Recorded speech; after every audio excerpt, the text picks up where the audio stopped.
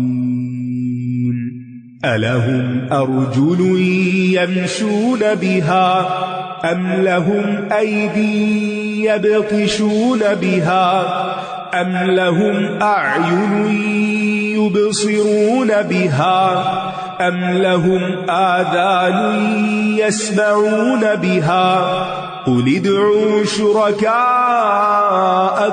ثم كيدون فلا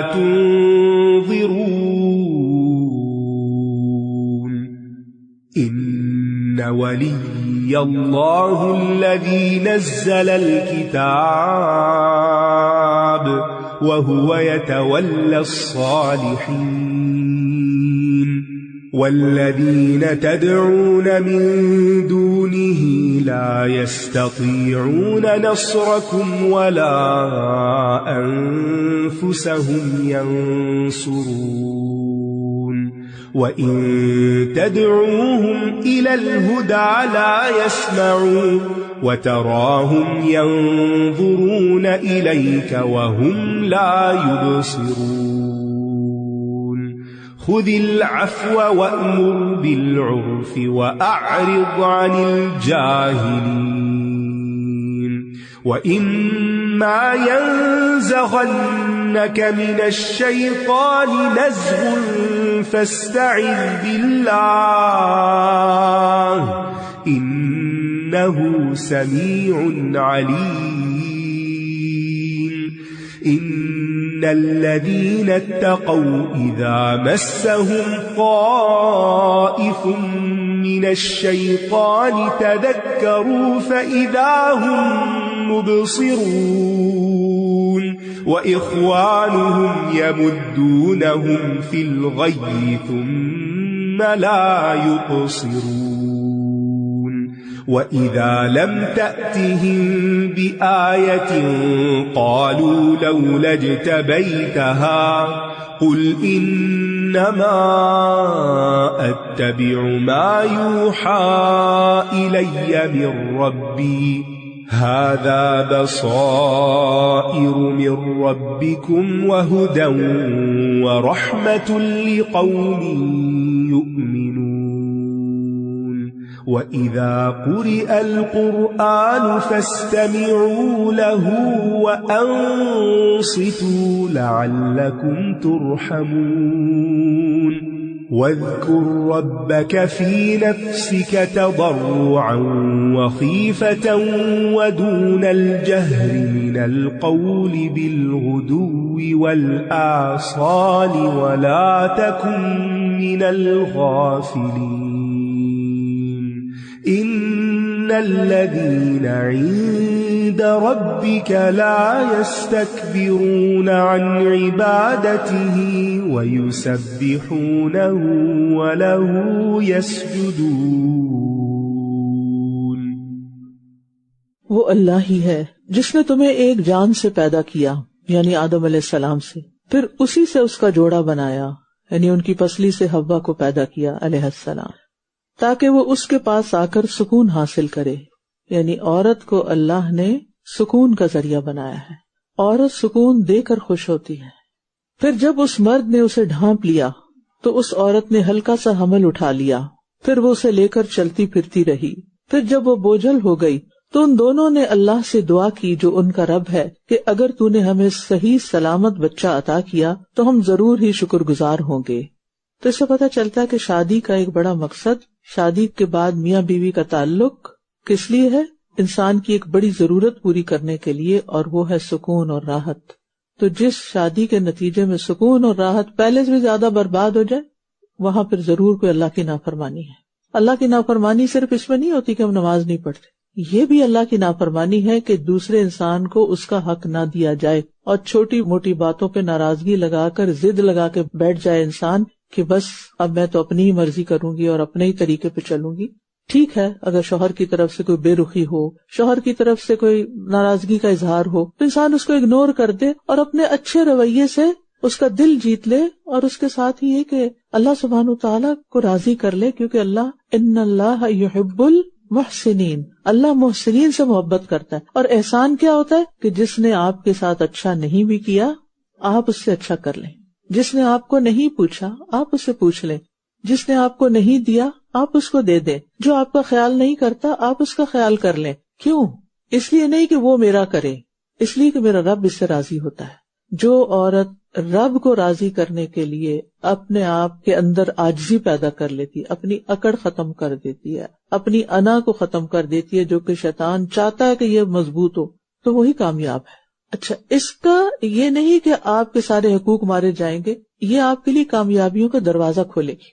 یعنی آپ دیکھیے کہ جب آپ اچھا سلوک کریں گے، اور یک طرفہ طور پہ بعض اوقات کرنا پڑ جاتا، کچھ تو جوڑے خوش قسمت ہوتے ہیں دونوں طرف سے بڑی محبت ہوتی ہے، لیکن ہر ایک کے ساتھ ایسا نہیں ہوتا، بلکہ میجورٹی میں یہ دیکھا گیا کہ مزاج کے مختلف ہونے سے کچھ نہ کچھ کھٹپٹ لگی رہتی ہے۔ تو ایک ہوتا ہے انتہائی کیسز، ان کا تو کوئی علاج نہیں ہوتا، لیکن ایک ہوتا ہے عام نارمل روٹین میں انسان جب دوسرے کے ساتھ رہتا ہے تو مزاج سمجھ آ ہی جاتا ہے، لیکن اوور آل بھی ہر انسان کے اندر ایک توجہ حاصل کرنے کی خواہش ہوتی ہے، اور پھر بعض اوقات بعض مردوں کے اندر زیادہ ہوتی ہے۔ تو ایسے میں انسان یہ سمجھے کہ یہ میرا امتحان ہے، اللہ نے اس کو ایسا بنایا اور یہ میرے حصے میں آ گیا تو بس سب ٹھیک ہے، بس ایسے ہی کرنا پڑے گا۔ اگر اسی میں گھر کی خوشی ہے، امن ہے، سکون ہے، بچوں کی اچھی تربیت ہے، آئندہ مستقبل کی کامیابی ہے، تو چلو میں ہی قربانی دے دیتی ہوں۔ آپ کا کیا خیال ہے کہ جو شخص اپنے رب کی خاطر قربانی دے اس کو کوئی اجر نہیں ملے گا، اس کو کوئی خیر نہیں ملے گی، وہ دنیا میں نامراد ہی ہوگا؟ نہیں، ایسا نہیں ہوگا۔ ایک وقت آئے گا کہ وہی شخص سب کے سامنے اعتراف کرے گا آپ کی خوبیوں کا، لیکن آپ نے اس مقصد کے لیے بھی نہیں کرنا کہ لوگ میری خوبیوں کو مان جائیں اور میں ثابت کر دوں کہ میں ہی صحیح تھی اور اس نے ساری زندگی غلط کیا میرے ساتھ۔ اصل میں نا، نیک عمل ہم کر نہیں سکتے جب تک اللہ پر ایمان نہ ہو اور آخرت کا یقین نہ ہو، نہیں کر سکتے، کیونکہ انسانوں کی خیر خوبی احسان کا بدلہ چکا ہی نہیں سکتے، ہمارے پاس وہ ہے ہی نہیں۔ اللہ تعالیٰ نے ہمیں حکم دیا والدین سے احسان کرو، کیا ہم اتنا احسان کر پاتے جتنا انہوں نے ہمارے ساتھ کیا؟ نہیں کر پاتے۔ اور اسی طرح باقی رشتے بھی ہیں، اور اس میں آپ دیکھیے کہ اللہ سبحانہ وتعالیٰ نے پورا پروسیس بتا دیا کہ کیسے بچہ پیدا ہوتا ہے، اور جب بچہ پیدا ہوتا ہے تو پھر کیا کرتے ہیں لوگ، پھر جب اس نے ان دونوں کو صحیح سلامت بچہ عطا کر دیا۔ اچھا، یہ دیکھیے سکون اور یہ راحت اور آرام اور محبت اور انٹیمیسی کے بعد بچے کی پیدائش کا ذکر کیا گیا، کیونکہ شادی کا مقصد صرف انجوائمنٹ نہیں ہوتا، شادی ایک بڑے مقصد کے لیے ہوتی ہے، اور اس میں نسل انسانی کی پیدائش اور اس کی تربیت اور اس کا ارتقاء ہے۔ کہ اچھے گھرانے جنم دو، بچوں کی اچھی تربیت کرو اور ان کو کسی قابل بناؤ۔ اس گھر میں بچے بھی برباد ہو جاتے ہیں جہاں میاں بیوی کی آپس میں نہیں بنتی، ان کا ڈائریکٹ امپیکٹ سب سے پہلے بچوں پر آتا ہے۔ ان کے ماں باپ تو پریشان رہتے ہی ہیں لیکن بچے بہت متاثر ہوتے ہیں۔ اب ماں کو بچے باپ کے مقابلے میں بھی زیادہ پیارے ہوتے ہیں، تو جس ماں کو واقعی اپنے بچوں سے پیار ہونا تو پھر اسے قربانی کرنی ہی پڑے گی، اور اس کا اجر اللہ سے مل کر ہی رہے گا، دنیا میں بھی ملے گا، ڈرائے گا نہیں جاتا، یعنی شوہر کی طرف سے نہیں تو کسی اور شکل میں ملے گا۔ ان اللہ لا یضیع اجر المحسنین، اللہ محسنین کا اجر ضائع کرتا ہی نہیں، اور بلکہ ان سے محبت کرتا ہے۔ یہاں بھی ملے گا اور آگے تو خیر ملے گا ہی ملے گا انشاءاللہ، کیونکہ اللہ تو کسی پر ذرے برابر بھی ظلم نہیں کرتا۔ اگر ذرے برابر بھی کوئی نیکی کرے تو اللہ اس کا بدلہ ضرور چکائے گا، بندہ نہیں چکا سکتا لیکن وہ دے گا۔ تو آپ دیکھیے کہ بچہ جو ہے وہ دونوں کو دیکھتا ہے اور دونوں کو چاہتا ہے، اور مردوں سے بھی میں یہ کہوں گی کہ جو مرد چاہتے ہیں کہ ان کے بچوں کی اچھی تربیت ہو تو وہ ان کی ماں کو رسپیکٹ دیں، محبت دیں، کیئر کریں، تاکہ وہ آپ کے بچوں کے لیے ایک بہترین ماں ثابت ہو، نہ کہ ہر وقت رونے دھونے والی۔ پھر جب اس نے ان دونوں کو صحیح سلامت بچہ عطا کر دیا تو دونوں اس کے دیے ہوئے میں شریک ٹھہرانے لگے، بس بلند تر ہے اللہ اس سے جو یہ شریک ٹھہراتے ہیں۔ یعنی صحیح سلامت بچہ ملنے کے بعد لوگ اوروں کو اللہ کا شریک کر دیتے ہیں، کوئی نام عبد العزیٰ رکھ دیتا ہے، کوئی عبد المطلب، اور کوئی عبد ود اور کوئی عبد یغوث جو جاہلیت کے دور میں تھے۔ اور آج آپ دیکھیں ہمارے ہاں کیسے کیسے جاہلانہ نام ہے، نبی بخش، سنا کبھی نام؟ غلام بخش، غلام بیچارہ تو خود غلام ہے، اس نے کیا بخشنا ہے، اس کو تو آپ دیں گے کچھ۔ حسین بخش، پیرا دتا، عبد النبی، عبد الرسول نام رکھ دیتے، بندہ علی رکھ دیتے، نعوذ باللہ۔ یعنی انسان کیوں نہیں سوچتا کہ انہوں نے تو کچھ بھی نہیں بخشا، ان کا اپنا مقام ہے، ٹھیک ہے ہم ان کو عزت دیتے ہیں لیکن ہم سے یہ توقع نہیں رکھتے کہ وہ کسی کو اولاد دیں گے۔ تو اللہ تعالیٰ کے ساتھ جان بوجھ کے شرک کرنے سے پناہ مانگنی چاہیے، کیونکہ شرک جو ہے یہ معاف نہیں ہوگا۔ کیا یہ ان کو اللہ کا شریک ٹھہراتے ہیں جو کچھ بھی پیدا نہیں کر سکتے بلکہ وہ خود پیدا کیے جاتے ہیں؟ یعنی جو مخلوق ہو وہ خدا نہیں ہو سکتی، الہ نہیں ہو سکتی، اور نہ تو وہ ان کی کسی مدد کی استطاعت رکھتے ہیں اور نہ ہی وہ آپ اپنی مدد کر سکتے ہیں، اور اگر تم انہیں ہدایت کی طرف بلاؤ تو یہ تمہاری پیروی نہیں کریں گے، تم پر یکساں ہے، خواہ تم انہیں بلاؤ یا تم خاموش رہو، انہیں دعویٰ کرو یا نہ، بے شک وہ جنہیں تم اللہ کے سوا پکارتے ہو تمہاری ہی طرح کے بندے ہیں، بس تم انہیں پکارو تو چاہیے کہ وہ تمہیں جواب دیں اگر تم سچے ہو۔ بڑی اہم آیت ہے۔ مشرکین جو تھے، مشرکین مکہ وغیرہ، وہ صرف بتوں کو ہی نہیں پوجتے تھے بلکہ بتوں کی صورت میں بزرگوں کو بھی پوجتے تھے، اس لیے اللہ تعالیٰ فرما رہے ہیں کہ وہ تمہاری طرح کے بندے ہیں۔ یہ لات، عزا، منات یعنی کہ یہ دیویوں دیوتاؤں کے نام تھے جن کی انہوں نے شکلیں بنا کے رکھی ہوئی تھی اور ان کے آگے وہ عبادت وغیرہ کرتے تھے۔ اور یہاں پر آپ دیکھیں کہ اگر کچھ انسانوں کی قبروں پہ جا کے ان سے کچھ مانگتے ہیں، بھئی وہ تمہاری طرح کے انسان ہیں، وہ تو پیدا کیے گئے ہیں، وہ تمہیں کیا دے سکتے ہیں، وہ کہاں سے تمہاری بات سنیں گے؟ کیا ان کے پاؤں ہیں جن سے وہ چلتے ہیں، یا ان کے ہاتھ ہیں جن سے وہ پکڑتے ہیں، یا ان کی آنکھیں ہیں جن سے وہ دیکھتے ہیں، یا ان کے کان ہیں جن سے وہ سنتے ہیں؟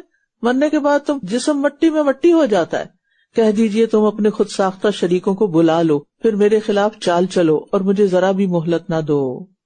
تو پاؤں، ہاتھ، آنکھ، کان یہ خاص ذرائع ہیں انسان کے لیے تگ و دو کرنے کے۔ انسان کچھ چیزیں دیکھ کے سیکھتا ہے، کچھ سن کے سیکھتا ہے اور کچھ کر کے سیکھتا ہے، اور کہیں پاؤں سے چل کے کوشش کرتا ہے۔ تو یہ جن کی عبادت کر رہے ہیں تو ان کے پاس تو ان میں سے کچھ بھی نہیں ہے۔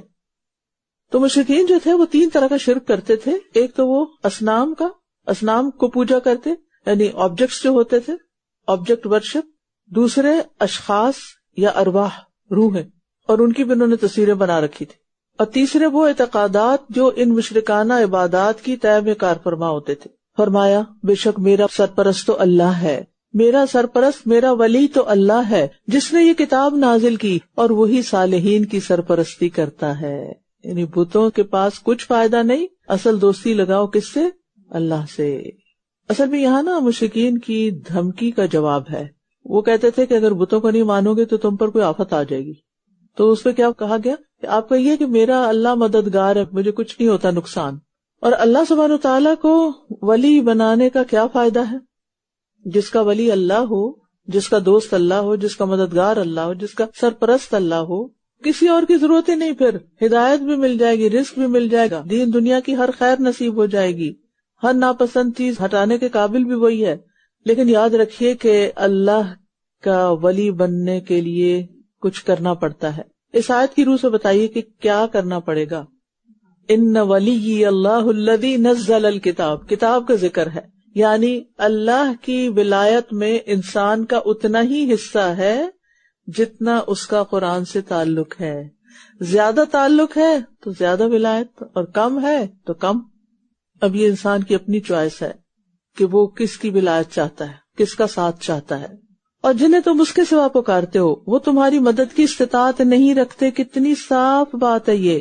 جنہیں تم اللہ کو چھوڑ کر پکارتے ہو وہ تمہاری کوئی مدد نہیں کر سکتے، اور نہ ہی وہ آپ اپنی مدد کر سکتے ہیں. جو اپنی مدد نہ کر سکے وہ دوسرے کی کہاں سے کرے گا. اور اگر تم انہیں ہدایت کی طرف بلاؤ تو یہ سنتے ہی نہیں، اور آپ انہیں دیکھیں گویا کہ یہ آپ کی طرف دیکھ رہے ہوں، حالانکہ یہ کچھ بھی نہیں دیکھتے. یعنی مشرکین بتوں کو ایسے تراشتے تھے کہ دیکھنے والوں کو لگے کہ وہ ان کو دیکھ رہے ہیں. کبھی آپ کو دیکھنے کا اتفاق ہوا؟ یعنی نیکسٹ ٹائم اگر کوئی ایسا اسٹیچو وغیرہ آپ دیکھیں بت جس کو لوگ پوچھتے ہیں تو یہ لگے گا کہ جیسے وہ آپ کو دیکھ رہے ہیں، حالانکہ لوگوں نے اسی طرح آنکھیں گھڑی بھی ہوتی ہیں کہ وہ فیلنگ ایسے آئے تو آپ کو لگے گا آپ کو دیکھ رہے ہیں، حالانکہ وہ دیکھ ہی نہیں سکتے. پتھر سے کہاں دیکھے گا. انسان بھی کبھی کبھی پتھر کی آنکھ لگا لیتے ہیں نا، پتہ ہے نا آپ کو. یعنی کچھ لوگوں کی آنکھ ڈیمیج ہو جائے تو وہ مصنوعی آنکھ لگا دیتے ہیں، اس سے کچھ نظر آتا ہے نہیں. وہ تو انسانوں کی بنائی، اس سے کہاں سے نظر آئے گا. اور اسی طرح اس کا یہ معنی بھی کیا گیا کہ مشرکین نبی صلی اللہ علیہ وسلم کو دیکھتے ہیں لیکن بصیرت کی آنکھ سے نہیں دیکھتے. بس وہ ایک انسان کی حیثیت میں دیکھتے ہیں، نبی کی حیثیت میں ان کو نہیں دیکھتے، اس لیے ان کی بات مان کے نہیں دیتے. تو اب وہ نہیں مانتے تو پھر آپ کو کیا کرنا ہے؟ آپ درگزر کیجئے، نیکی کا حکم دیجئے اور جاہلوں سے اعراض کیجئے. اللہ اکبر. ایک نبی کو حکم دیا جا رہا ہے کہ وہ اپنی قوم کی جہالت پر کیا کرے؟ درگزر، معاف. تو ایک مسلمان کو مسلمان کی جہالت پر کیا کرنا چاہیے؟ درگزر اور معاف کر دینا چاہیے. اور شوہر کو بیوی کی، اور بیوی کو شوہر کی، اور بہن کو بھائی کی، اور بھائی کو بہن کی، ان سب رشتوں میں درگزر، ان سب کی تکلیفوں کے مقابلے میں درگزر، اگنور. تو ہر داعی دین کو حسن اخلاق کی تعلیم دی جا رہی ہے.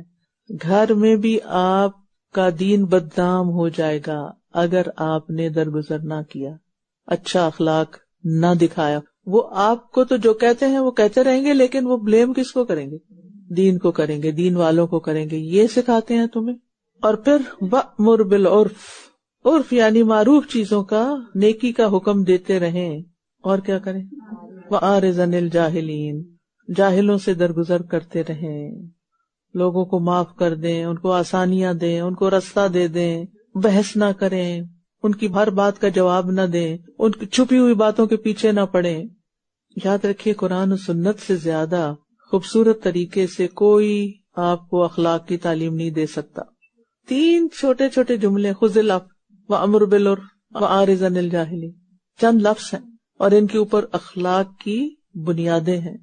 یعنی اگر وہ ساری کتابیں جو اخلاقیات پہ لکھی گئی ہیں اور جو بھی اس اخلاق کے موضوع پر بات کرتا ہے وہ اگر دیکھے تو اچھے اخلاق میں یہ تینوں چیزیں آتی ہیں. سب سے پہلے تو معاف کر دو، جو بھی کیا نا آج تک اس نے معاف کر دو، کیونکہ معاف کیے بغیر آپ آگے نہیں بڑھ سکتے.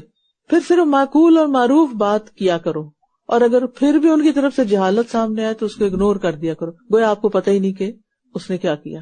بہت ہی اچھا ریمائنڈر ہے. اور یہ صرف نبی کے لیے نہیں ہے، امتیوں کے لیے بھی ہے. انہی کے لوگوں کے ساتھ جب آپ کا انٹریکشن ہو تو یہ 3 اصول یاد رکھیں. اور اگر آپ کو شیطان کی طرف سے کوئی وسوسہ آئے کہ شیطان نہیں کرنے دے گا، یہ وہ منفی سوچے سوچوائے گا، تو اللہ کی پناہ طلب کیجیے، اللہ سے مدد مانگے. پھر بے شک وہ خوب سننے والا، خوب جاننے والا ہے. یعنی شیطان وسوسے ڈال کے مختلف طریقوں سے آپ کو ان 3 چیزوں سے ہٹائیں گے، یہ کرنے نہیں دیں گے. یہ دیکھنے میں چھوٹے چھوٹے لفظ ہیں، کرنے میں بڑے مشکل، اور جس وقت کرنا چاہیں گے اس وقت رکاوٹیں بڑی آئیں گی. تو اس وقت اللہ کی طرف رجوع کریں اور شیطانی وسوسوں کو ختم کرنے کے لیے اعوذ باللہ پڑھیں. بے شک وہ لوگ جنہوں نے تقوی اختیار کیا، جب انہیں شیطان کی طرف سے کوئی خیال چھو جاتا ہے تو وہ اللہ کو یاد کر لیتے ہیں. یعنی آپ ایک اچھا کام کرنے جا رہے ہوتے ہیں تو پھر دل میں رکاوٹ آ جاتی تو آپ کہیں نہیں، یہ شیطان کی ڈالی ہوئی رکاوٹ ہے، میں تو کرنا یہ کام، لہٰذا آپ پار ہو جاتے ہیں. پھر یکایک وہ صاف دیکھنے لگتے ہیں، ان کو نظر آ جاتا ہے کہ یہ دراصل شیطانی وسوسہ ہے، یہ نیگیٹو تھنکنگ ہے. تو تقوی کا ہونا یہ ساری چیزیں آسان کر دیتا ہے. اور ان کے شیطان بھائی انہیں گمراہی میں کھینچتے رہتے ہیں، پھر وہ کوئی کمی نہیں کرتے. اور جب آپ ان کے پاس کوئی نشانی نہیں لاتے تو یہ کہتے ہیں کہ تم نے خود اس کا انتخاب کیوں نہ کر لیا.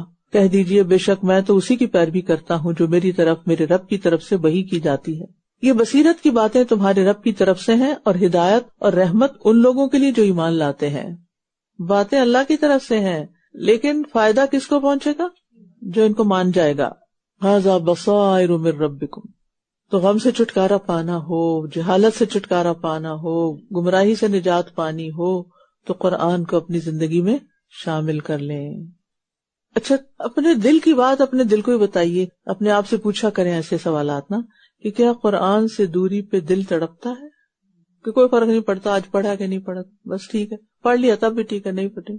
یعنی قرآن کا پڑھنا اور نہ پڑھنا، جیسے تلاوت ہے، ناظرہ ہے، ترجمہ ہے، دورہ قرآن ہے، جو بھی طریقہ ہے، کہ جب نہیں کر سکتے تو پھر بے چینی ہوتی. گلٹ سے زیادہ بے چینی ہونی چاہیے نا، کیونکہ جس چیز سے محبت ہوتی ہے نا وہ دور ہو جائے نا تو انسان بے چین ہوتا ہے، اس کا دل تڑپنے لگتا ہے. اور جب قرآن پڑھا جا رہا ہو تو اسے غور سے سنو اور خاموش رہو تاکہ تم پر رحم کیا جائے. یہ حکم سب کے لیے عام ہے. اسی طرح نماز اور خطبے میں خاموش رہنا بھی فرض ہے. نماز میں ہم نہیں بول سکتے کچھ اور خطبہ سنتے وقت بھی اور باتیں نہیں کر سکتے، اور قرآن سنتے وقت توجہ کی ضرورت ہوتی ہے. ہاں، اگر کوئی اپنے طور پہ گھر میں تلاوت کر رہا ہے کمرے میں بیٹھ کے اور آواز آپ کو آ رہی ہے تو اب آپ کچن سے کام چھوڑ کے وہاں جا کے بیٹھ نہیں جائیں گے، آپ سنتے رہیں گے. یعنی دوران تلاوت اللہ کی رحمت دل کی چاہت اور خاموشی کے مطابق محسوس ہوتی ہے. اور صبح اور شام اپنے دل میں اپنے رب کا ذکر کیجیے عاجزی اور خوف کے ساتھ اور آواز بلند کیے بغیر، اور آپ غافلوں میں سے نہ ہوں. اللہ کو یاد کرنے سے کیا مراد ہے؟ اس سے مراد نماز بھی ہے اور نماز کے علاوہ بھی جو بات ہم اللہ کی یاد میں زبان سے کریں یا دل میں سوچیں. صبح شام خاص اوقات ہیں کیونکہ وہ سارا دن اس میں آ جاتا ہے. پھر دوام کے معنوں میں بھی استعمال ہوتا ہے. ہم کہتے ہیں نا تمہارا تو صبح شام یہی کام ہے، کیا مطلب ہوتا ہے؟ سارا وقت، ٹھیک. لیکن خاص طور پر یہ اوقات غفلت دور کرنے کے لیے بہت مفید ہیں کہ ان میں ذکر کیا جائے. تو اذکار کرتے وقت 5 باتوں کا خیال رکھیں. فی نفسک، دل کے ساتھ کریں. صرف زبان چلتی رہے تو کافی نہیں، دل بھی حاضر ہونا چاہیے. نمبر 2 تضرع، خوب عاجزی کے ساتھ گڑ گڑا کے. نمبر 3 خیفہ، اللہ کے ڈر کے ساتھ، دل پہ خوف آنا چاہیے، غفلت نہیں ہونی چاہیے. نمبر 4 دون الجہر، یعنی ایک تو یہ کہ آواز کے بغیر ہو کیونکہ یہ اخلاص سے زیادہ قریب اور ریا سے دور ہوتا ہے، اور دوسرا یہ کہ قرآن کی تلاوت نہ بالکل آہستہ ہو نہ بلند آواز میں بلکہ درمیانی آواز سے قرآن پڑھا جائے. اور 5ویں چیز ولا تکن من الغافلین، ذکر ہر وقت جاری رہے، غفلت کا شکار نہ ہو. اور خصوصاً صبح شام کے اذکار جو ہے نا انسان کو غافلین میں سے نکال دیتے ہیں. اور بندے کو کچھ اوقات ایسے ضرور دن میں رکھنے چاہیے جو آپ کے اپنے رب کے ساتھ تنہا اوقات ہوں، کوئی بھی نہ ہو، اور اس وقت آپ رب کو یاد کریں. یقین کریں اگر 2-3 دعائیں بھی اکیلے بیٹھ کے رو کے مانگ لینا وہ ایک پوری کتاب دعاؤں کے پڑھنے سے بہتر ہے. تو اللہ سبحانہ تعالیٰ کو چپکے چپکے دل میں رو کے، بس آپ ہوں اور آپ کا رب ہو، کوئی تیسرا نہ ہو اس وقت. ایسا وقت ضرور بنائے اپنے لیے کوئی. اور ذکر کی حالت میں فائدہ یہ ہوتا ہے کہ مسلسل اللہ کا ساتھ ملتا ہے. بے شک وہ جو آپ کے رب کے پاس ہیں وہ اس کی عبادت سے تکبر نہیں کرتے اور وہ اس کی تسبیح کرتے ہیں اور وہ اسی کو سجدہ کرتے ہیں. اللہ کے قریب ہونے والے تکبر کو نہیں جانتے. تو مقرب فرشتے صرف اللہ کو سجدہ کرتے ہیں، تو انسان کو بھی صرف اسی کے لیے سجدہ کرنا چاہیے. شیطان نے سجدے سے انکار کیا تھا جبکہ فرشتے سب جھکتے ہیں. اور یہاں آپ دیکھیے کہ سجود تلاوت میں سے یہ پہلا سجدہ ہے، سجدہ تلاوت. قرآن کریم میں 14 مقامات ہیں جہاں آیت سجدہ آئی ہے. ایک آیت کے بارے میں اختلاف ہے جو سورۃ الحج میں دوسرا سجدہ آتا ہے. سجدہ تلاوت بعض کے نزدیک واجب ہے، بعض کے نزدیک مستحب ہے، لیکن یہ ہے کہ کرنا ہی افضل ہے.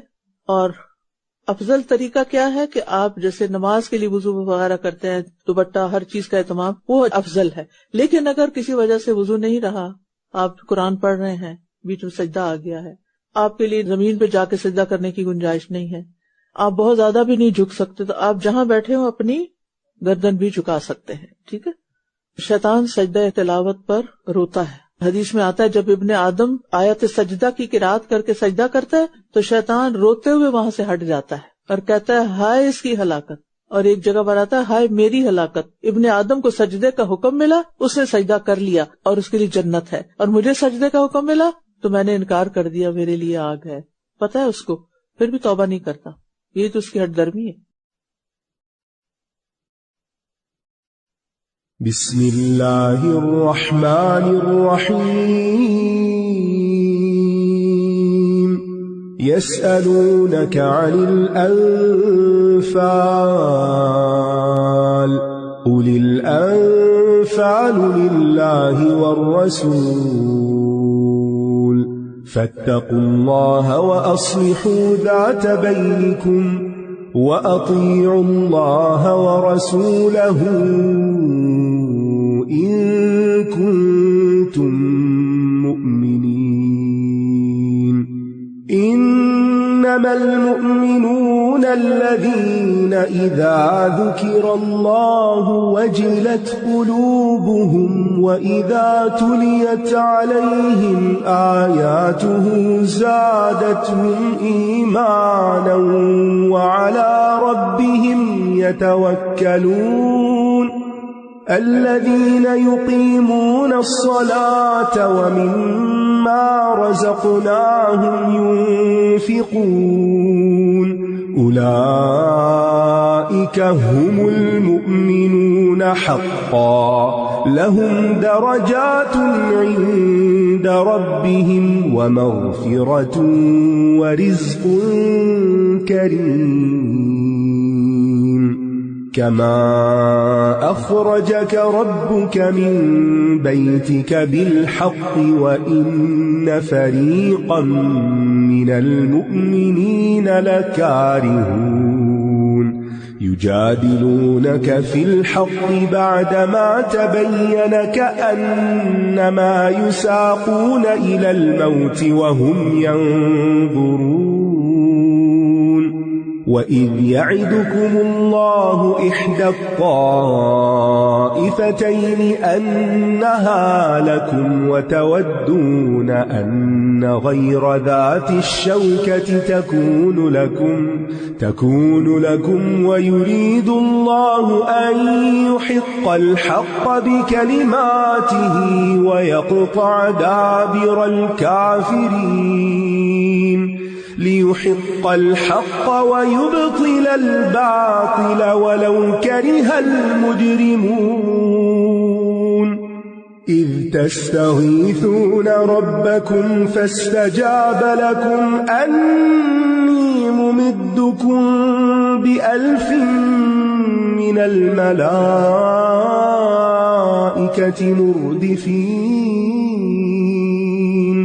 وما جعله الله إلا بشرى ولتطمئن به قلوبكم وما النصر إلا من عند الله إن الله عزيز حكيم. سورۃ الانفال مدنی سورت ہے. اس کی 75 آیات ہیں. مصحف میں ترتیب کے اعتبار سے 8 نمبر سورت ہے. نزول کے اعتبار سے 88 یعنی 88 نمبر ہے. اس سورت کے ناموں میں الانفال کے علاوہ القتال اور الفرقان بھی ہے. یہ قرآن کی واحد سورت ہے جو یسألونا کے ساتھ شروع ہو رہی ہے. یہ سورت 2 ہجری میں جنگ بدر کے بعد نازل ہوئی تھی جو کہ اسلام اور کفر کی پہلی جنگ تھی. اس پر اس میں مفصل تبصرہ ہے. وہ آپ سے مال غنیمت کے بارے میں سوال کرتے ہیں. کہہ دیجئے مال غنیمت اللہ اور رسول کے لیے ہے، لہٰذا تم اللہ سے ڈرو اور آپس کے تعلقات کی اصلاح کر لو اور اللہ اور اس کے رسول کی اطاعت کرو اگر تم مومن ہو. چونکہ پہلی جنگ تھی، پہلا غزوہ تھا، اس لیے ابھی یہ نہیں معلوم تھا کہ جنگ میں جو مال ہاتھ آیا وہ کس طرح تقسیم ہوگا، لہذا اس کے بارے میں سوال کیا گیا. سوال تو مال غنیمت کے بارے میں تھا، لیکن جواب کیا آیا؟ مال غنیمت اللہ اور رسول کے لیے، اس کے بارے میں مت سوچو، وہ جو چاہے فیصلہ کریں.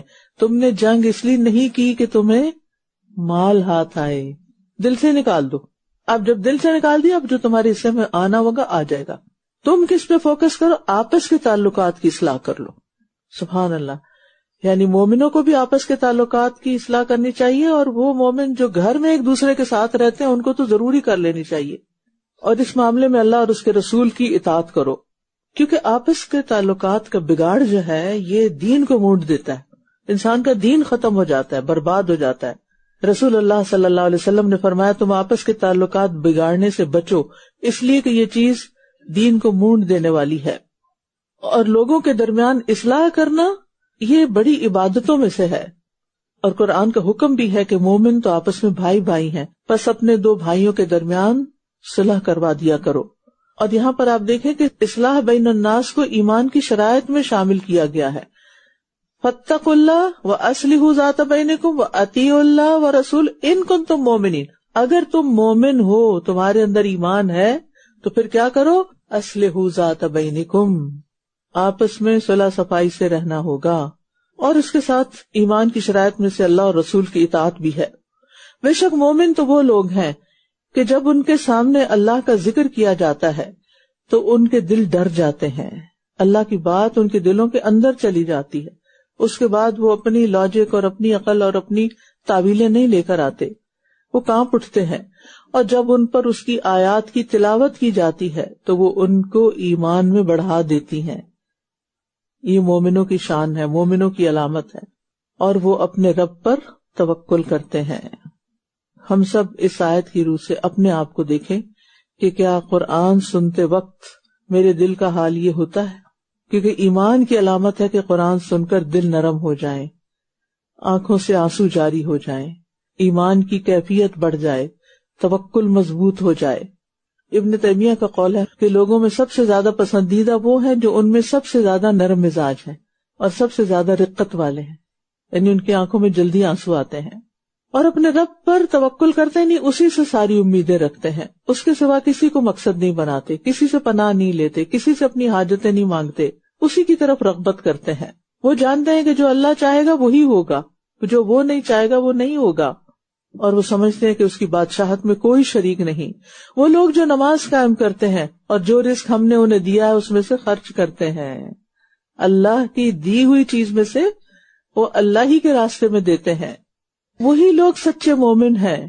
ان کے لیے ان کے رب کے ہاں بڑے درجات ہیں اور مغفرت اور عزت والا رزق ہے، یعنی قلبی عبادات، بدنی عبادات اور مالی عبادات کا یہ صلہ ہے۔ ان آیات میں تینوں طرح کی عبادات کا ذکر آ گیا ہے، یعنی دل کا دہل جانا، اور پھر اللہ پہ بھروسہ، قلبی عبادت نماز، بدنی عبادت، اور انفاق فی سبیل اللہ مالی عبادت۔ اور بعض علماء نے کہا کہ قلبی عبادات کے عوض درجات میں بلندی ہوگی، جتنی اچھی نیت اتنا درجہ زیادہ۔ بدنی عبادات کے عوض مغفرت ہوگی، یعنی نماز گناہوں کو جلا دیتی، اور مالی عبادات کے عوض عزت کی روزی ملے گی۔ گویا یہ کام، یہ نسخے، یہ وظیفے رزق میں کشادگی اور اللہ کی وسیع نعمتیں حاصل کرنے کا ذریعہ ہیں۔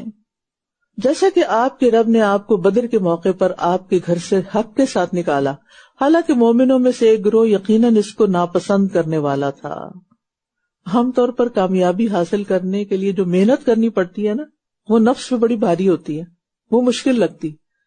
مومنوں کا بدر کے جنگ کے موقع پر گھروں سے نکلنا صرف دین کی بلندی کے لیے تھا، جس میں ان کی بلندی تھی، لیکن وہ کیا چاہتے تھے؟ وہ آسان رستہ لیں اور جہاں سے قافلہ گزر رہا ہے اس کو بس ٹھکانے کریں اور ان کا مال لے لیں۔ حق واضح ہو جانے کے بعد بھی یہ اس کے بارے میں آپ سے یوں جھگڑ رہے تھے گویا یہ موت کی طرف ہانکے جا رہے ہوں اور یہ آنکھوں سے دیکھ رہے ہوں۔ اور جب اللہ تم سے دو گروہوں میں سے ایک کا وعدہ کر رہا تھا کہ یقیناً وہ تمہارے لیے ہوگا، اور تم چاہتے تھے کہ بغیر کانٹے والا یعنی بغیر ہتھیاروں والا تمہارے لیے ہو جائے، ابو سفیان کا قافلہ، اور اللہ چاہتا تھا کہ حق کو اپنے کلمات سے حق ثابت کر دے اور کافروں کی جڑ کاٹ دے، یعنی تمہیں مشکل سے گزار کر نعمت دینا چاہتا تھا اور تم آسانی سے حاصل کرنا چاہتے۔ ہم سب کے لیے زندگی میں کچھ چیزیں بڑی سخت امتحان ہوتی ہیں، بڑا مشکل ہوتا ہے وہ کام کرنا، لیکن اس کام کے کرنے سے اتنا ہی بڑا فائدہ بھی حاصل ہوتا ہے۔ اس کے برعکس انسان اگر اسکیپ کر جائے وقتی طور پہ تو اس کو آسانی لگتی ہے، لیکن آگے نقصانات بڑے ہوتے ہیں۔ تاکہ وہ حق کا حق ہونا اور باطل کا باطل ہونا ثابت کر دے، خواہ مجرموں کو ناگوار ہی گزرے۔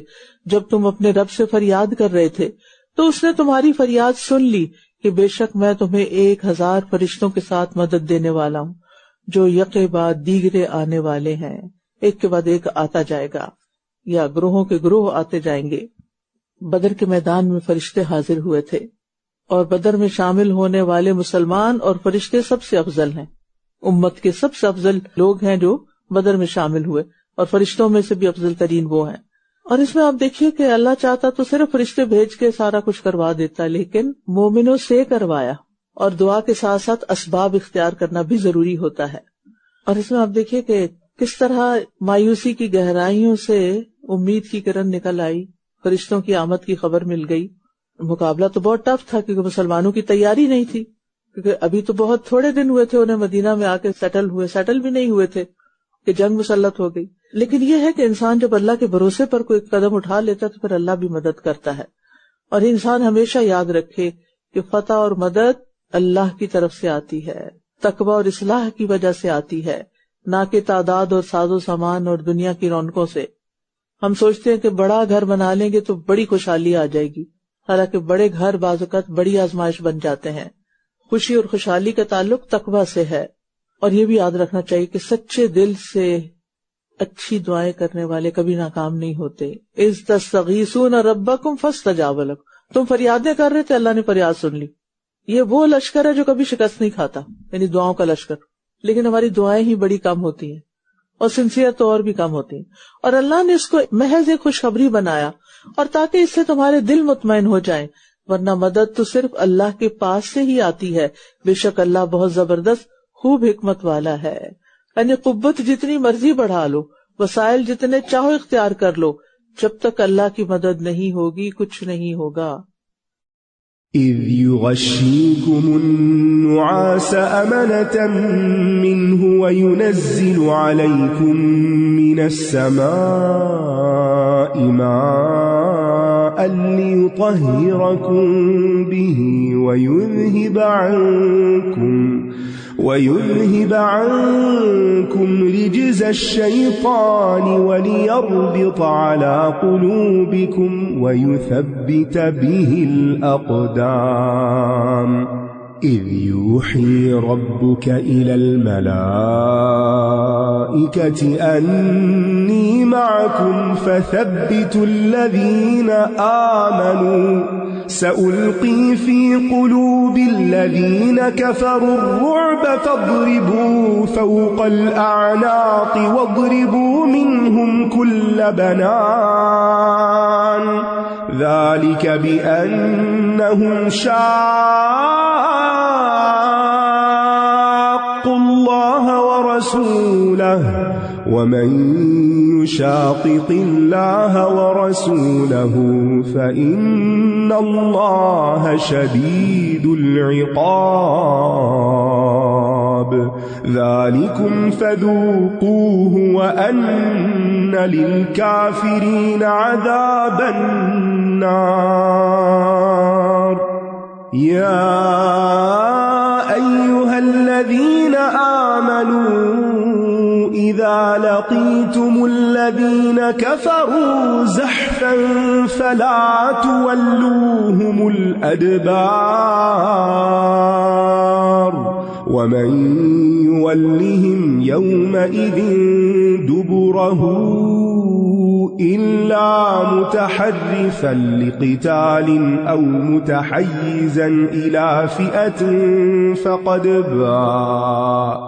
فقد باء بغضب من الله ومأواه جهنم وبئس المصير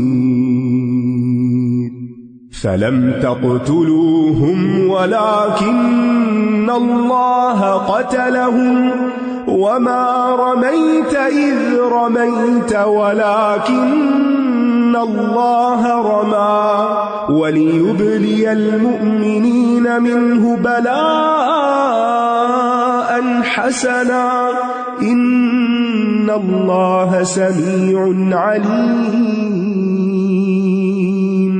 ذلكم وأن الله موهن كيد الكافرين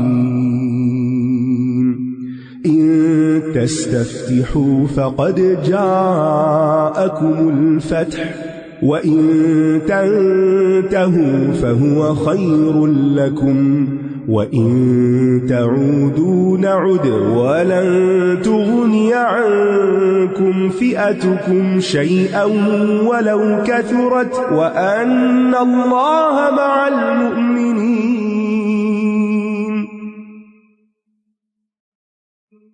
جب وہ اپنی طرف سے امن دینے کے لیے تم پر اونگ طاری کر رہا تھا اور آسمان سے تم پر پانی برسا رہا تھا تاکہ اس کے ذریعے تمہیں پاک کر دے اور شیطان کی نجاست وسوسے کو تم سے دور کر دے اور تاکہ تمہارے دلوں کو مضبوط کر دے اور اس کے ذریعے تمہارے قدموں کو جما دے۔ مشکل وقت ہوتا ہے لیکن اللہ کی طرف سے مدد بھی آتی ہے، اور کبھی وہ اونگ کی شکل میں آ جاتی ہے اور کبھی وہ آسمان کی بارش کی شکل میں آتی ہے، اور یوں اللہ تعالیٰ انسان کی سوچ میں بھی خوبصورتی پیدا کر دیتا ہے، شیطان کے وسوسے دور کر دیتا ہے، اور جب شیطان کے وسوسے دور ہوتے ہیں تو دل مضبوط ہو جاتا ہے۔ کتنا بڑا دشمن ہے کہ ہمارے دل پہ حملہ کرتا ہے اور ہمیں پریشان کرتا ہے، اور پھر ہم راہ حق سے ڈگمگانے لگتے ہیں، جبکہ اللہ کی مدد آتی ہے تو پھر یہ ساری مشکلات حل ہو جاتی ہیں اور قدم جمائے جاتے ہیں۔ اور جب آپ کا رب فرشتوں کی طرف وحی کر رہا تھا کہ میں تمہارے ساتھ ہوں، یعنی فرشتوں کی مدد بھی آتی، بس تم ان لوگوں کو ثابت قدم رکھو جو ایمان لائے، ان قریب میں کفر کرنے والوں کے دلوں میں رعب ڈال دوں گا، بس تم گردنوں پر وار کرو اور ان کے ہر پور پر ضرب لگاؤ۔ تو فرشتوں کی ذمہ داریوں اور کاموں میں سے ایک کام کیا ہے؟ مومنوں کو آزمائش میں ثابت قدم رکھنا ہو۔ یہ اس لیے کہ انہوں نے اللہ اور اس کے رسول کی مخالفت کی، اور جو کوئی اللہ اور اس کے رسول کی مخالفت کرتا ہے تو یقیناً اللہ سخت سزا دینے والا ہے۔ یہ ہے سزا تمہاری، پس چکھو اسے، اور یقیناً کافروں کے لیے آگ کا عذاب ہے۔ اے لوگو جو ایمان لائے ہو، جب میدان جنگ میں تمہاری ان لوگوں سے مٹ بھیڑ ہو جنہوں نے کفر کیا تو ان سے پشتیں نہ پھیرو۔ جنگ سے بھاگنے کو کبیرہ گناہ قرار دیا گیا ہے، اور جو کوئی ان سے اس دن اپنی پشت پھیرے سوائے اس کے جو جنگ کے لیے پینترا بدلنے والا ہو یا کسی گروہ کی طرف پناہ لینے والا ہو تو یقیناً وہ اللہ کے غضب کے ساتھ پلٹا اور اس کا ٹھکانہ جہنم ہوگا، اور وہ کتنا برا ٹھکانہ ہے۔ جنگ سے یا مشکل حالات سے انسان کیوں بھاگتا ہے؟ بزدلی کی وجہ سے۔ لہٰذا انسان کو بزدلی سے بھی پناہ مانگنی چاہیے۔ نبی صلی اللہ علیہ وسلم ہر نماز کے بعد دعا کرتے تھے، اللہم انی اعوذ بک من الجبن۔ تو در حقیقت تم نے انہیں قتل نہیں کیا تھا بلکہ اللہ ہی نے انہیں قتل کیا تھا، اور جب آپ نے خاک پھینکی تھی تو آپ نے نہیں پھینکی تھی بلکہ اللہ ہی نے پھینکی تھی، تاکہ وہ مومنوں کو اپنی طرف سے عمدہ امتحان سے گزار دے۔ بے شک اللہ خوب سننے والا، خوب جاننے والا ہے۔ تو یاد رکھیے کسی بھی کامیابی کو اپنا کمال نہ قرار دیں۔ جب انسان اللہ کا حکم مانتا ہے، اللہ کے رسول کا حکم مانتا ہے، تو اللہ سبحانہ وتعالی کامیابی بھی عطا کرتا ہے۔ مومن اپنی تدابیر بھی اللہ کے حوالے کر دیتے ہیں اور اللہ پہ توکل کرتے ہیں۔ یہ بات تو اس طرح ہے، اور یقیناً اللہ کافروں کی چال کو کمزور کرنے والا ہے۔ اگر تم لوگ فیصلہ چاہتے تھے تو بے شک فیصلہ تمہارے پاس آ گیا ہے، اور اگر تم باز آ جاؤ تو یہ تمہارے لیے بہتر ہے، اور اگر تم لوٹو گے تو ہم بھی لوٹیں گے، اور تمہاری جماعت ہرگز تمہارے کچھ کام نہ آئے گی اگرچہ وہ کثرت میں ہو، اور بے شک اللہ مومنوں کے ساتھ ہے۔ یعنی کفار کو دھمکی دی گئی کہ اب بھی باز آ جاؤ، تمہیں پتہ چل چکا ہے کہ حق پہ کون ہے، کیونکہ انہوں نے جنگ کے لیے نکلتے ہوئے یہ دعا مانگی تھی۔ ابو جہل کے بارے میں آتا ہے کہ اللہ جو حق پر ہو اس کو تو کامیاب کرنا۔ یا ایھا الذین آمنوا اطیعوا اللہ ورسولہ ولا تولوا عنہ وانتم تسمعون ولا تكونوا كالذین قالوا سمعنا وهم لا يسمعون ان شر الدواب عند الله الصم البكم الذين لا يعقلون ولو علم الله فيهم خيرا لأسمعهم ولو أسمعهم لتولوا وهم معرضون يا أيها الذين آمنوا استجيبوا لله وللرسول إذا دعاكم لما يحييكم واعلموا أن الله يحول بين المرء وقلبه وأنه إليه تحشرون واتقوا فتنة لا تصيبن الذين ظلموا منكم خاصة واعلموا أن الله شديد العقاب واذكروا إذ أنتم قليل مستضعفون في الأرض تخافون أن يتخطفكم الناس فآواكم وأيدكم بنصره ورزقكم من الطيبات لعلكم تشكرون يا أيها الذين آمنوا لا تخونوا الله والرسول وتخونوا أماناتكم وأنتم تعلمون واعلموا أنما أموالكم وأولادكم فتنة وأن الله عنده أجر عظيم۔ اے لوگو جو ایمان لائے ہو، اللہ اور اس کے رسول کی اطاعت کرو اور اس سے منہ نہ پھیرو جبکہ تم سن رہے ہو۔ یعنی یہ مطلب نہیں کہ جب تم سن رہے ہو تو اس وقت منہ نہ پھیرو اور دوسرے اوقات میں بے شک پھیر لو۔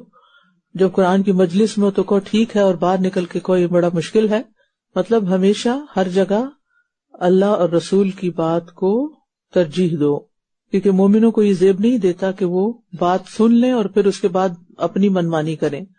اور تم ان لوگوں کی طرح نہ ہو جانا جنہوں نے کہا کہ ہم نے سنا حالانکہ وہ سنتے نہیں۔ سنتے نہیں کا مطلب کیا ہے؟ یعنی وہ کرتے نہیں، اس کا مطلب انہوں نے سنا ہی نہیں، جانا ہی نہیں، سمجھا ہی نہیں۔ یعنی مومن کی زندگی کا سب سے بدترین لمحہ وہ ہوتا ہے کہ جب اللہ تعالیٰ اسے کسی نیکی کی طرف بلائے اور وہ اپنی کسی خواہش کے پیچھے پڑ کے اس سے منہ موڑ جائے۔ بے شک اللہ کے نزدیک بدترین جاندار وہ بہرے گنگے لوگ ہیں جو عقل سے کام نہیں لیتے۔ یعنی جن اعضاء کو جن کاموں کے لیے پیدا کیا گیا اگر ان کے لیے استعمال نہ کیا جائے تو پھر وہ اللہ تعالیٰ کو سخت ناپسند ہے، اور انسان پھر جانور سے بھی بدتر ہو جاتا ہے، کیونکہ جانور بھی اپنے فائدے مطلب کے لیے اپنے آنکھوں کانوں وغیرہ سے فائدہ اٹھاتے ہیں، اور اگر اللہ ان میں کوئی بھلائی جانتا تو ضرور انہیں سنوا دیتا۔ یعنی اللہ نے سننے سے کیوں محروم رکھا کہ ان کے اندر کوئی خیر ہی نہیں تھی، اور اگر وہ انہیں سنوا دیتا تو یقیناً یہ منہ پھیر جاتے، اور یہ ہیں ہی بے رخی کرنے والے۔ بے رخی کتنی بری چیز ہوتی ہے، کتنی تکلیف دہ چیز ہوتی ہے، اور جب کوئی انسان اللہ کی آیات سے بے رخی برتے اور اس کے دین سے اور اس کے کلام سے اور اس کی کتاب سے، تو یہ بے رخی انسان کو ہلاکت میں گرا دیتی ہے۔ یعنی زمین پر بدترین لوگ وہ ہیں جو اللہ کا کلام سنتے ہیں لیکن پرواہ نہیں کرتے، گویا انہوں نے سنا ہی نہ ہو۔ کیوں نہیں سنتے؟ کیونکہ دل متاثر نہیں ہوتا، کیونکہ جب دل پہ کوئی بات نہیں لگتی تو پھر انسان اس کو قابل غور ہی نہیں سمجھتا۔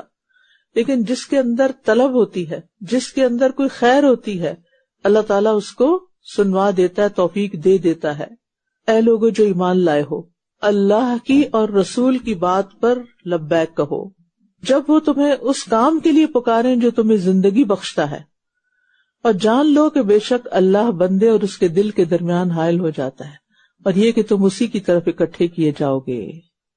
یعنی جیسے ہی حکم ملے تو کہو لبیک، مان لیا، ایسا ہی کریں گے، کیونکہ اس میں زندگی ہے۔ بعض لوگ دنیا میں ہوتے ہوئے بھی زندہ لاشیں ہوتے ہیں، وہ زندہ نہیں ہوتے کیونکہ ان کے دل مر چکے ہوتے۔ دل کیوں مر جاتے؟ کیونکہ دلوں کو ان کی غذا نہیں ملتی، اور عرصے تک وہ گرد جم جم کے پتھر بنی ہوئی ہوتے ہیں، اور پھر اللہ تعالیٰ بیچ میں حائل ہو جاتا ہے۔ یعنی اگر انسان کو پتا ہو کہ کیا صحیح ہے اور کیا غلط ہے، اور پھر وہ اس کو صحیح راستے کو اختیار نہیں کرتا، تو پھر یہ اس کی سزا ہوتی ہے۔ یعنی ایک معنی یہ بھی کیا گیا کہ اس بندے کی پہ موت ہی آ جاتی ہے، اور موت کے بعد ہی اس کی آنکھیں کھلتی ہیں۔ یعنی اللہ تعالیٰ حائل ہو جاتا ہے بیچ میں، یعنی اللہ اس کی زندگی کو لے لیتا ہے۔ تو دل اور روح کی حقیقی زندگی کس میں ہے؟ اللہ کی عبادت اور اللہ کی اطاعت میں۔ اور ہمیں کثرت سے دلوں کی ثابت قدمی کی دعا کرنی چاہیے کہ اللہ دین سے ہمارے دل نہ پھریں، بیزار نہ ہوں۔ کیونکہ جب انسان گناہ پہ گناہ کرتا چلا جاتا ہے تو پھر دل زنگالود ہو جاتے ہیں، ان پہ مہر لگ جاتی ہے. اور ڈرو اس فتنے سے جو خاص طور پر ان لوگوں کو نہیں پہنچے گا جنہوں نے تم میں سے ظلم کیا ہوگا، اور جان لو کہ یقیناً اللہ سخت سزا دینے والا ہے. تو ہمیں فتنوں سے بچنا بھی چاہیے اور ان کو دور کرنے کے لیے ان کے اسباب کو بھی ختم کرنا چاہیے. یعنی برائیوں سے بچنا بھی چاہیے اور برائیوں سے روکنا بھی چاہیے. اور یاد کرو جب تم بہت تھوڑے تھے، زمین میں کمزور سمجھے جاتے تھے، تم ڈرا کرتے تھے کہ کہیں لوگ تمہیں اچک نہ لے جائیں، پھر اس نے تمہیں ٹھکانہ دیا. کہاں؟ مدینہ میں. اور اپنی مدد سے تمہاری تائید کی اور تمہیں پاکیزہ چیزوں میں سے رزق عطا کیا تاکہ تم شکر ادا کرو. رزق کا آنا، رزق کا ہونا کوئی بری چیز نہیں ہے. رزق پا کر انسان جو شکر ادا کرتا ہے، یہ شکر بھی اللہ کے قریب کرتا ہے بندے کو، بجائے اس کے کہ انسان یہ کہ اللہ مجھے دے ہی نہ، یا مجھے فقیر کر دے تو اس میں شاید زیادہ اجر ہے. نہیں، رزق کے ہونے میں بھی بڑا اجر ہے. وہ آتا ہے نا، الطاعم الشاکر کالصائم الصابر، کھا کر شکر کرنے والا روزہ رکھ کے صبر کرنے والے کی طرح ہے. سمجھ آئی؟ اب روزہ رکھ کے صبر کر رہے ہیں نا، اس میں اجر ہے بڑا، مسلسل عبادت میں. اور اگر آپ کا روزہ نہ ہو اور کچھ کھا لیں، یا جب روزہ افطار کرتے ہیں کچھ کھا لیں اور شکر ادا کریں تو ڈبل اجر ہو جاتا ہے. لیکن یہ سبق بار بار ہم بھول جاتے ہیں، اور اللہ تعالیٰ بھی بار بار یاد کرواتے ہیں کہ جو ملا ہوا نا، نعمتیں گنو. میں نے اس دن بھی آپ کو ایک ایکٹیویٹی دی تھی نا، سوچا کریں آج صبح سے اب تک میرے ساتھ کیا کیا اچھا ہوا ہے. اور صرف اچھا ہونے میں نہیں کہ آپ کو کچھ ملا، یہ ملا وہ ملا تو اچھا ہو گیا، یہ کسی نے سلام کر دیا، یہ تو ہے ہی اچھا، لیکن اس کے علاوہ بھی کسی نیکی کے کرنے کی توفیق ہو گئی، کسی کو کوئی اچھا مشورہ دینے کے قابل ہو گئے، کسی کے کسی سوال کا جواب دے دیا، کسی کی کوئی ذاتی خدمت کر دی.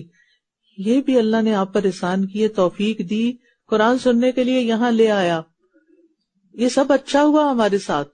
کوئی بھی ریزن ہو سکتی ہے کہ ہم عبادت کے قابل نہ رہیں، یہ پڑھنے کے قابل نہ رہیں، کچھ بھی ہو سکتا ہے. کسی کی بات کو درگزر کر دیا، کسی کے تانے کو، غصہ دلانے والی بات کو پی گئے، اگنور کیا، کسی سے ذکر بھی نہیں کیا. پینا کیا ہے؟ جو چیز پی لی جاتی ہے وہ پھر گلاس میں نظر نہیں آتی.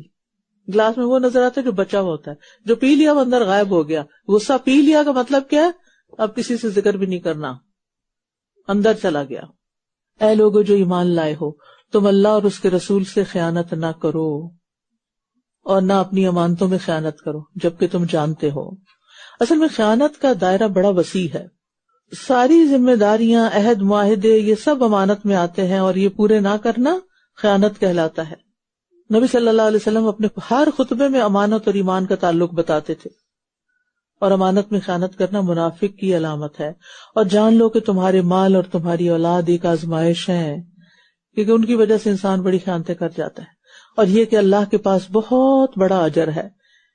یعنی مال و دولت اور اولاد کی محبت اللہ نے دلوں میں رکھ دی ہے، یہ ہے، ہم اس کا انکار نہیں کر سکتے، تو کرنے کی ضرورت بھی نہیں، لیکن ایک فطری سی چیز ہے یہ. لیکن اسی کے ذریعے انسان کی آزمائش بھی ہو جاتی، ٹیسٹ کر لیا جاتا بندے کو کہ یہ جب اللہ کی بات آئے گی اور دوسری طرف بچے کی، تو کس کی بات کو ترجیح دے گا. اور ہم عموماً وہیں پھسل جاتے ہیں، اب بچہ ہے نا، چھوٹا ہے، چلو اگر یہ اللہ کی نافرمانی کا کوئی کام کرنا چاہتا تو کرنے دیں. لیکن امتحان اس میں ہے کہ انسان اللہ اور رسول کی بات کو ترجیح دیتا ہے یا مال اور اولاد کی محبت کو.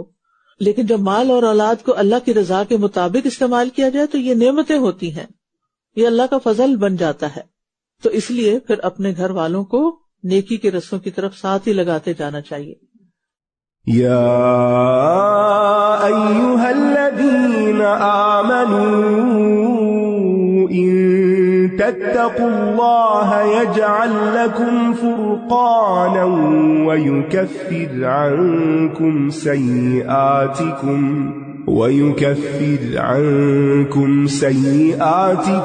ویغفر لکم واللہ ذو الفضل العظیم. وَإِذْ يَمْكُرُ بِكَ الَّذِينَ كَفَرُوا لِيُثْبِتُوكَ أَوْ يَقْتُلُوكَ أَوْ يُخْرِجُوكَ وَيَمْكُرُونَ وَيَمْكُرُ اللَّهُ وَاللَّهُ خَيْرُ الْمَاكِرِينَ.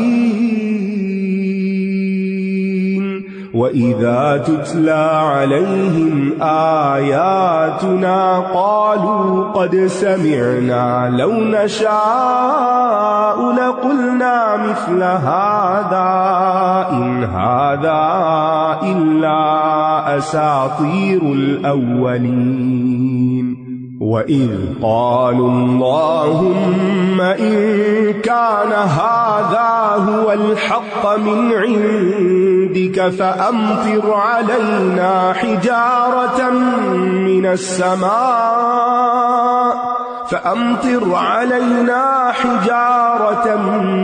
السَّمَاءِ أَوْ ائْتِنَا بِعَذَابٍ أَلِيمٍ وَمَا كَانَ اللَّهُ لِيُعَذِّبَهُمْ وَأَنْتَ فِيهِمْ وَمَا كَانَ اللَّهُ مُعَذِّبَهُمْ وَهُمْ يَسْتَغْفِرُونَ وَمَا لَهُمْ أَلَّا يُعَذِّبَهُمُ اللَّهُ وَهُمْ يَصُدُّونَ عَنِ الْمَسْجِدِ الْحَرَامِ وَمَا كَانُوا أَوْلِيَاءَهُ إِنْ أَوْلِيَاؤُهُ إِلَّا الْمُتَّقُونَ وَلَكِنَّ أَكْثَرَهُمْ لَا يَعْلَمُونَ وَمَا كَانَ صَلَاتُهُمْ عِندَ الْبَيْتِ إِلَّا مُكَاءً وَتَصْدِيَةً فَذُوقُوا الْعَذَابَ بِمَا كُنتُمْ تَكْفُرُونَ إِنَّ الَّذِينَ كَفَرُوا يُنْفِقُونَ أَمْوَالَهُمْ لِيَصُدُّوا عَنْ سَبِيلِ اللَّهِ فَسَيُنْفِقُونَهَا ثُمَّ تَكُونُ عَلَيْهِمْ حَسْرَةً ثُمَّ يُغْلَبُونَ وَالَّذِينَ كَفَرُوا إِلَى جَهَنَّمَ يُحْشَرُونَ لِيَمِيزَ اللَّهُ الْخَبِيثَ مِنَ الطَّيِّبِ وَيَجْعَلَ الْخَبِيثَ بَعْضَهُ عَلَى بَعْضٍ فَيَرْكُمَهُ جَمِيعًا فَيَجْعَلَهُ فِي جَهَنَّمَ أُولَئِكَ هُمُ الْخَاسِرُونَ۔ اے لوگو جو ایمان لائے ہو، اگر تم اللہ کا تقوی اختیار کرو گے تو وہ تمہیں ایک فرقان عطا کر دے گا اور تم سے تمہاری برائیاں دور کر دے گا اور تمہیں بخش دے گا، اور اللہ بہت بڑے فضل والا ہے۔ مال اور اولاد کی آزمائش سے خبردار کرنے کے بعد تقوی کی تعلیم اور اس کا فائدہ بتایا گیا ہے۔ تقوی کہتے ہیں پرہیزگاری کو، اللہ کے حکم سے ان چیزوں سے پرہیز کرنا جن سے اللہ نے روکا ہے، اور فرقان حق و باطل کا فرق پہچاننا، صحیح اور غلط کا۔ اور فائدہ کیا ہوگا کہ اللہ تعالیٰ تمہاری برائیاں دور کر دے گا، تمہیں اچھا انسان بنا دے گا، تمہارے گناہ بخش دے گا، اور اللہ بڑے فضل والا ہے۔ یعنی جتنا تقوی زیادہ ہوگا اتنی بصیرت زیادہ ہوگی، اتنا فرقان زیادہ ہوگا، اور اتنا ہی مقام زیادہ ہو جائے گا۔ اور جب وہ لوگ جنہوں نے کفر کیا آپ کے خلاف چالیں چل رہے تھے تاکہ وہ آپ کو قید کر لیں یا آپ کو قتل کر دیں یا آپ کو مکہ سے نکال دیں، اور وہ چالیں چل رہے تھے، اور اللہ بھی تدبیر کر رہا تھا، اور اللہ سب سے بہتر تدبیر کرنے والا ہے۔ یہ مکی دور کے آخری حصے کی بات ہے کہ جب مخالفت شدید صورت اختیار کر گئی اور دشمنوں نے آپ کو ختم کرنے کے منصوبے بنا لیے، جس کے بعد آپ نے ہجرت کی۔ اور جب ان پر ہماری آیات پڑھی جاتی ہیں تو کہتے ہیں کہ ہم نے سن لیا، اگر ہم چاہیں تو ہم بھی اسی کی مانند کہہ سکتے ہیں۔ یہ تو بس پہلے لوگوں کی کہانیاں ہیں، یعنی مشرکین قرآنی قصوں کو پہلے لوگوں کی کہانیاں کہتے تھے۔ جب انہوں نے کہا تھا اے اللہ اگر یہی وہ حق ہے جو تیرے پاس سے آیا ہے تو ہم پر آسمان سے پتھروں کی بارش برسا یا ہم پر دردناک عذاب لیا۔ اب دیکھیں کہ مخالفت اور دشمنی انسان کی عقل مار دیتی ہے، انسان کو اپنا نفع نقصان بھی نظر نہیں آتا پھر کہ میرا فائدہ کس چیز میں زیادہ ہے۔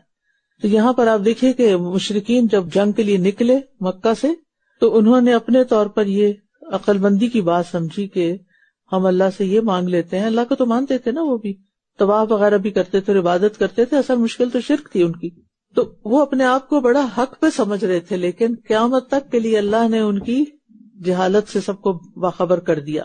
مطالبہ صرف ابو جہل نے کیا تھا، لیکن سارے اس کے ساتھ تھے، تو اس لیے اللہ نے سب کی طرف منسوب کر دیا. اور پھر آپ دیکھیے کہ انسان اس حد تک گیا گزرا ہو سکتا ہے کہ اپنے لیے پتھروں کی بارش مانگے. رحمت کی بارش تو مانگی جاتی ہے، لیکن پتھر مانگے. یعنی جب دل انتہائی غافل ہو جاتا ہے تو پھر زبان سے کچھ بھی نکل سکتا ہے. جب دل ہی پتھر ہے تو پتھر مانگنے سے تو کوئی فرق نہیں پڑتا نا. اور اللہ ایسا نہیں کہ وہ انہیں عذاب دے جبکہ آپ ان میں موجود ہوں، اور اللہ انہیں کبھی عذاب دینے والا نہیں جبکہ یہ بخشش مانگ رہے ہوں. یعنی جو بخشش مانگتا ہے اس سے عذاب ٹل جاتا ہے. اور ان کی کیا خصوصیت ہے کہ اللہ انہیں عذاب نہ دے جبکہ یہ مسجد حرام سے روکتے ہیں، حالانکہ یہ اس کے متولی نہیں ہیں. اس کے متولی تو صرف متقی لوگ ہیں، لیکن ان میں سے اکثر لوگ علم نہیں رکھتے. ناکام ترین انسان وہ ہوتا ہے جو لوگوں کو اللہ کے دین سے روکے. اور بیت اللہ کے پاس ان کی نماز تو سیٹیاں بجانا اور تالیاں پیٹنا ہی تھی. بس اپنے کفر کے سبب عذاب کا مزہ چکھو.